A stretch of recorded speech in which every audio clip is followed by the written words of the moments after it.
Although Scientology described Ron Hubbard as the greatest humanitarian in history, and he himself claimed some remarkable achievements, others who've investigated his life say he was a liar and a cheat.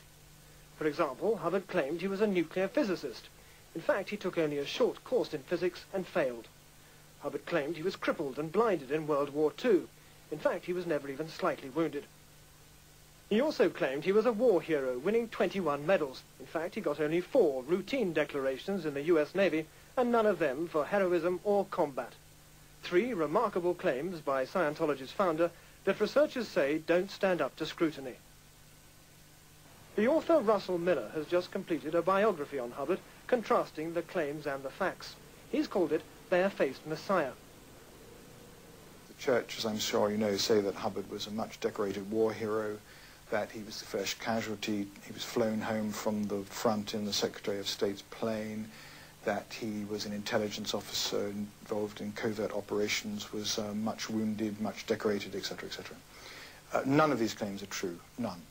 He did join the Navy, and he did become an officer, but his actual career was ill-starred, to say the least.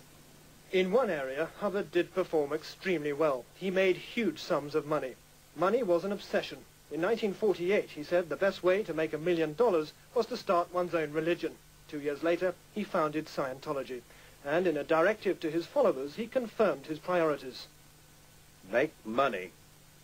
Make more money. Make other people produce so as to make money. Hubbard's bridge to total freedom can be crossed by anyone who can afford it. The full counselling program costs at least £60,000 per person.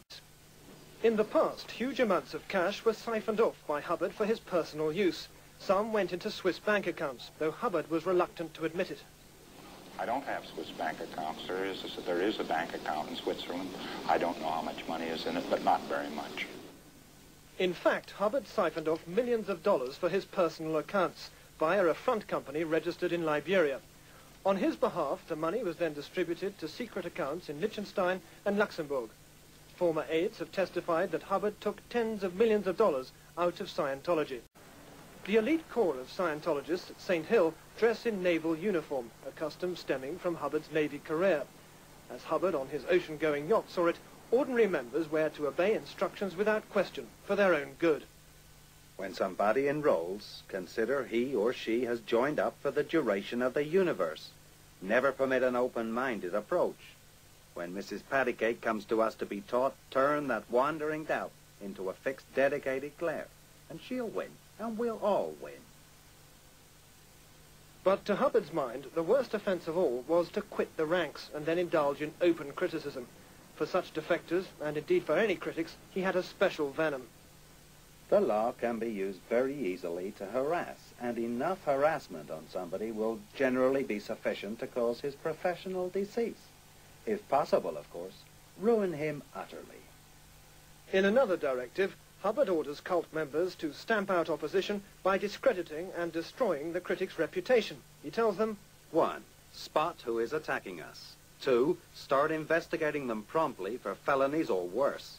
3. Start feeding lurid blood, sex, crime, actual evidence on the attackers, to the press. Hubbard ordered that private detectives be used to enforce these measures. This is one of several private detectives photographed outside the house of a Scientologist defector in East Grinstead who complained he was being harassed. And only last week, a private detective hired by Scientology shot at 2 Sunday Times journalists investigating the cult. Hubbard branded Scientology critics suppressive persons.